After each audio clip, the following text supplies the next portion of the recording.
اعوذ باللہ من الشیطان الرجیم بسم اللہ الرحمن الرحیم فلما رجعوا الی ابیہم، تو جب یہ پہنچے لوٹے اپنے والد کے پاس، حضرت یعقوب کے پاس، قالوا یا ابانا منع منا الکیل، انہوں نے کہا ابا جان ہم سے ایک پیمانہ روک لیا گیا ہے، ایک خاندان کا راشن جو ہے وہ روک لیا گیا ہے، فارسل معنا اخانا، تو اب آئندہ جو ہے آئندہ سال ہمارے ساتھ ہمارے بھائی کو بھیجیے، نقتل، تاکہ ہم اس کی بھرتی بھی لے آئیں، اس کا راشن بھی لے آئیں، وَإِنَّا لَهُ لَحَافِظُونَ، اور ہم اس کی پوری حفاظت کریں گے۔ قَالَ هَلْ آمَنُكُمْ عَلَيْهِ، حضرت یعقوب نے فرمایا کیا میں تم پر اعتبار کروں اس کے بارے میں؟ هَلْ آمَنُكُمْ عَلَيْهِ إِلَّا كَمَا أَمِنْتُكُمْ عَلَىٰ أَخِيهِ مِنْ قَبْلُ، کیا اسی طرح تمہارے اوپر میں اعتبار کر لوں جیسے کہ میں نے اس کے بھائی یوسف کے بارے میں تم پر پہلے جو ہے وہ اعتماد کیا تھا؟ فاللہ خیر حافظہ، ویسے تو اللہ تعالیٰ ہی ہے بہترین محافظ، وہو ارحم الراحمین، اور وہی ہے تمام رحم کرنے والوں میں سب سے بڑھ کر رحم کرنے والا۔ ولما فتحوا متاعهم وجدوا بضاعتهم ردت الیہم، جب انہوں نے اپنا سامان کھولا، کجاوے کھولے، تو انہوں نے یہ دیکھا کہ ان کی پونجی بھی انہیں لوٹا دی گئی ہے جو انہوں نے قیمت کے طور پر دی تھی۔ قالوا یا ابانا ما نبغی، وہ پکار اٹھے ابا جان ہمیں کیا چاہیے؟ ہذہ بضاعتنا ردت الینا، یہ ہماری پونجی بھی ہمیں لوٹا دی گئی ہے۔ وَنَمِيرُ أَهْلَنَا، ہم جائیں گے اپنے اہل و عیال کے لیے کھانے کا بندوبست کریں گے، وہاں سے راشن لائیں گے، وہاں سے غلہ لے کر آئیں گے۔ نَحْفَظُ أَخَانَا، اپنے بھائی کی ہم 10 ہیں اس کی حفاظت کریں گے۔ وَنَزْدَادُ كَيْلَ بَعِيرٍ، اور ایک اونٹ کی جو کجاوا جو ہے، اونٹ کا جو بورا ہے وہ ہم لے کر آئیں گے مزید۔ ذَلِكَ كَيْلٌ يَسِيرٌ، یقیناً یہ بڑی آسان شے ہے جو ہمیں مل جائے گی۔ قَالَ لَنْ أُرْسِلَهُ مَعَكُمْ، حضرت یعقوب نے کہا ہرگز نہیں بھیجوں گا میں اسے تمہارے ساتھ، حتیٰ تو نے موثقا من اللہ، یہاں تک کہ تم بڑی گاڑی قسم کھاؤ میرے سامنے اللہ کی، لتاتوننی بہ، کہ تم لازماً اسے لے کر آؤ گے واپس، الا ان یحاط بکم، الا یہ کہ تم سب کو گھیرے میں لے لیا جائے، کوئی ایسی مصیبت آ جائے تم سب ہلاک ہو جاؤ، ہو سکتا ہے کہیں تم سب کو ہی پکڑ کے قید کر دیا جائے، وہ اور بات ہے، لیکن بصورت دیگر تمہیں اس کو لانا ہوگا واپس۔ فلما آتوہ موثقہم،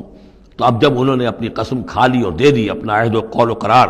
قال اللہ علی ما نقول وکیل، تو حضرت یعقوب نے فرمایا ٹھیک ہے، اب جو اللہ تعالیٰ جو کچھ ہم کہہ رہے ہیں، جو ہمارا قول و قرار ہوا ہے، اللہ تعالیٰ اس پر نگہبان ہے۔ وقال یا بنیہ، انہوں نے کہا میرے بیٹو، لا تدخلوا من باب واحد، دیکھنا وہاں جب داخل ہو تو کسی ایک دروازے سے داخل نہ ہونا، یعنی یہ لوگ دیکھیں گے 10-11 بھائی چلے آ رہے ہیں تو اس سے یہ کہ لوگوں کے اندر جو ہے وہ کوئی حسد بھی پیدا ہو سکتی ہے، جس کو ہم کہتے ہیں کہ نظر بھی لگ سکتی ہے۔ لا تدخلوا من باب واحد وادخلوا من ابواب متفرقۃ، تم داخل ہونا متفرق دروازوں سے۔ وما اغنی عنکم من اللہ من شیء، اور دیکھو میں اللہ تعالیٰ کی طرف سے کوئی فیصلہ ہو، کوئی تمہارے لیے کوئی غضب کا معاملہ ہو اللہ کی طرف سے ہی، تو میں روک نہیں سکتا، میں منع نہیں کر سکتا، لیکن یہ کہ پھر بھی جو بھی اللہ تعالیٰ کی طرف سے ہم احتیاط کر سکتے ہوں اس کے اندر کوئی حرج نہیں ہے۔ وما اغنی عنکم من اللہ من شیء، میں نہیں بچا سکتا تمہیں اللہ تعالیٰ کی تقدیر سے یا اللہ کے فیصلے سے کچھ بھی۔ ان الحکم الا للہ، نہیں ہے اختیار مطلق مگر اللہ کا۔ علیہ توکلت، اسی پر میں نے توکل کیا ہے، وعلیہ فلیتوکل المتوکلون، اور اسی پر تمام توکل کرنے والوں کو لازماً توکل کرنا چاہیے۔ ولما دخلوا من حیث امرهم ابوہم، تو جب وہ داخل ہوئے جیسے کہ حکم دیا تھا ان کے والد نے داخل ہونے کا، ما کان یغنی عنہم من اللہ من شیء، یعقوب اللہ تعالیٰ کی کسی بھی فیصلے سے، اللہ تعالیٰ کی طرف سے آنے والے کسی بھی آزمائش یا مصیبت سے انہیں بچانے والا نہیں تھا، الا حاجۃ فی نفس یوسف قضاها، ہاں ایک خیال سا یوسف کے یعقوب کے دل میں پیدا ہوا اور اس نے اس کو پورا کر لیا، یعنی یہ تدبیر کے درجے میں یہ بات کر لی کہ ایک دروازے سے داخل نہ ہو، ابواب متفرقہ سے داخل ہو۔ وَإِنَّهُ لَذُو عِلْمٍ لِمَا عَلَّمْنَاهُ، اور یقیناً وہ صاحب علم تھا یعقوب اس چیز کے اعتبار سے جو علم ہم نے اسے دیا تھا، وَلَٰكِنَّ أَكْثَرَ النَّاسِ لَا يَعْلَمُونَ، لیکن اکثر لوگ جانتے نہیں ہیں۔ وَلَمَّا دَخَلُوا عَلَىٰ يُوسُفَ، اب وہ حضرت یوسف کے ہاں پھر پیش ہو رہے ہیں۔ آوَىٰ إِلَيْهِ أَخَاهُ، اب انہوں نے اپنے بھائی کو بنیامین کو اپنے پاس بلا لیا۔ قَالَ إِنِّي أَنَا أَخُوكَ، اور خفیہ طور پر اس کو بتا بھی دیا، اپنی آئیڈینٹی ریویل کر دی، میں تمہارا بھائی ہوں، یوسف ہوں۔ فَلَا تَبْتَئِسْ بِمَا كَانُوا يَعْمَلُونَ، تو جو کچھ یہ لوگ یہ بڑے بھائی کرتے رہے ہیں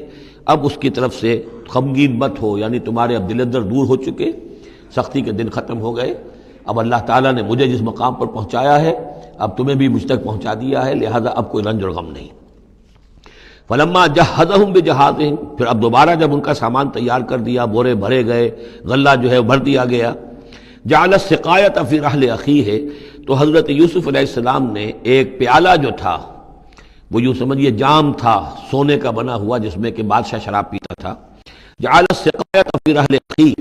تو پینے کا پیالہ جو ہے وہ اپنے بھائی بنیامین کے بورے میں رکھ دیا۔ ثم اذن مؤذن، پھر ایک پکارنے والے نے پکار لگائی، ایتھا العیر، اے قافلے والو، انکم لسارقون، اب وہ چل پڑے ہیں، قافلہ چل پڑا، پیچھے سے آواز دے رہا ہے تم لوگ تو چور ہو۔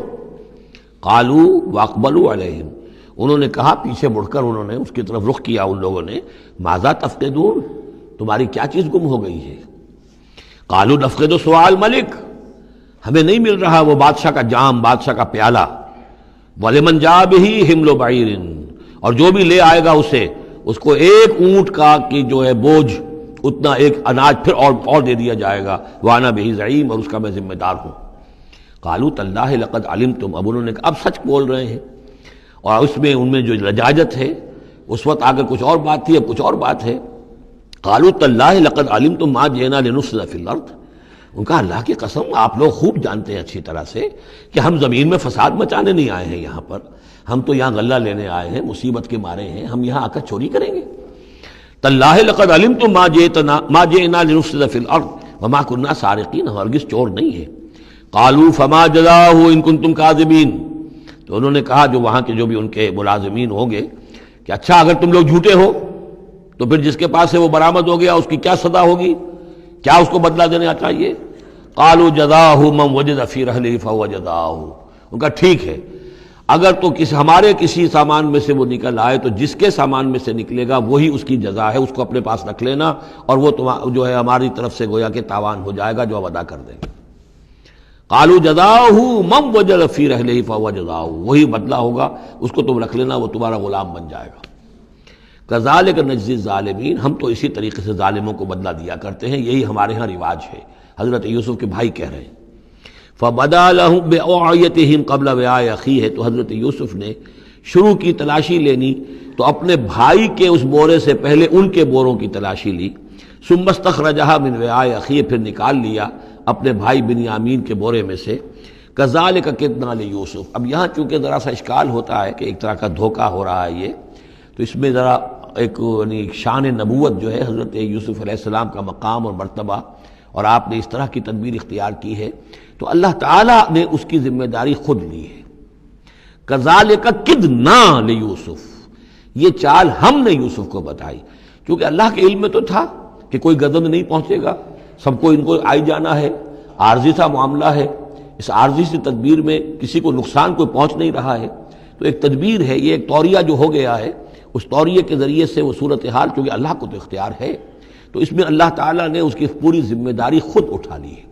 کذالک کدنا لیوسف، اس طرح ہم نے یہ چال اور یہ تدبیر بنا دی یوسف کے لیے۔ ما کان لیاخذ اخاہ فی دین الملک، ان کے لیے یہ ممکن نہیں تھا کہ اپنے بھائی کو روک سکتے اپنے پاس بادشاہ کے دین کے اعتبار سے، یعنی اس وقت ملک میں جو بادشاہ کا دین تھا، دین سے مراد نظام ہے، یہ نوٹ کیجئے، یہ جگہ بہت اہم ہے قرآن کی، دین کسے کہتے ہیں؟ نظام کو۔ بادشاہی نظام ہے تو وہ دین الملک، بادشاہ کا نظام ہے، بادشاہ جو ہے ساورن ہے، اس کا حکم جو ہے وہ قانون ہے، وہ جو چاہے حکم دے، اس کا معاملہ جو ہے وہ سارا اختیار مطلق اس کا ہے، پورا نظام سلطنت و مملکت اس کے تابع، یہ دین الملک۔ اور دین اللہ کیا ہے؟ اللہ کی ساورنٹی مان کر پورا نظام زندگی اس کے تابع کر دیا جائے، یہ دین اللہ ہے۔ اذا جاء نصر اللہ والفتح ورأیت الناس يدخلون فی دین اللہ افواجا، تو دین الملک اور دین اللہ۔ اور آج کا دین کون سا ہے؟ دین الجمہور، پاپولر ساورنٹی، حاکمیت عوام کی، وہ اپنے نمائندوں سے جو چاہیں قانون سازی کریں، جس چیز کو چاہیں جائز قرار دے دیں، جس چیز کو چاہیں ناجائز قرار دے دیں، یہ دین الجمہور ہے جو کفر ہے، شرک ہے۔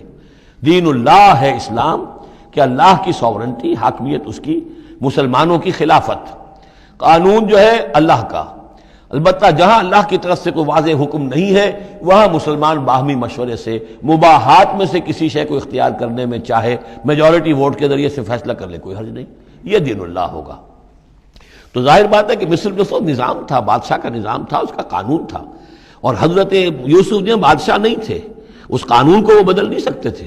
وہ جو بھی اختیار تھا ان کا اپنے خاص شعبے سے متعلق تھا، وہ زراعت کا شعبہ تھا یا خوراک کا شعبہ تھا، اس میں تو مختار مطلق تھے، لیکن یہ کہ وہاں کا قانون اور دستور جو تھا اس میں دخل اندازی نہیں کر سکتے تھے، یہ باہر کے لوگوں کو وہاں روکنا ان کے لیے ممکن نہیں تھا۔ کذالک کدنا لیوسف ما کان لیاخذ اخاہ فی دین الملک، ان کے لیے ممکن نہیں تھا کہ اپنے بھائی کو بادشاہ کے قانون اور نظام کے تحت اپنے پاس روک سکتے، الا ان یشاء اللہ، سوائے اس کے جو اللہ چاہے۔ اللہ نے یہ تدبیر اختیار کی، اور اس طریقے سے بنیامین خود ان کے بھائیوں کے منہ سے یہ لفظ نکل گیا، اور ظاہر بات ہے یہ بھی اللہ تعالیٰ کے انگلیوں کے مابین ہے تمام انسانوں کے دل، جسے چاہتا ہے پھیر دیتا ہے کہ ٹھیک ہے جس کے کجاوے میں سے اور جس کے بورے میں سے نکل آئے وہ پیالہ، بس اسی کو رکھ لینا تم۔ لہذا ان کے کہنے کے مطابق اب بنیامین حضرت یوسف کے پاس رہ گئے۔ نرفع درجات من نشاء، ہم درجے بلند کرتے ہیں جن کے چاہتے ہیں، وفوق کل ذی علم علیم، اور ہر صاحب علم کے اوپر کوئی اور صاحب علم بھی ہے، یعنی علماء کے بھی درجات ہیں اور ایک سے ایک بڑھ کر علم رکھنے والے ہیں، اور پھر سب سے بڑا عالم وہ اللہ خود ہے۔ صدق اللہ العظیم۔